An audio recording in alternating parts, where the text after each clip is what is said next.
Жасыл бой еркіндік пен арманның, Астанада жалыны бар жандардың. Асфальттарда келеміз біз асып, болашаққа жол ашатын таңдардың.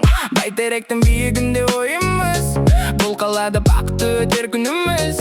Күнде жаңа күнде қызық жобалар, жастық шақ, бұл ең керемет ойын күй. Астана, жастықтың қаласы, біздеріміз ертеңгі күннің дарасы. Қанат жай, самғаймыз биікке, арман мен сенімнің ғажап арасы. Астана, жүректер қажан, жаңашыл ойлармен жарқырап жарасқан. Кешке қара шаһардағы құлпырар, неон шамдар көңілген нұр сыйлар. Достарменен кездесетін орындар, бірге салған әндеріміз жаңғырар. Технология, идея мен өнер біз, Астананың болашағы шындық бұл. Приялдаймыз, ізденеміз, жеңеміз, құшағында қаланың біздің.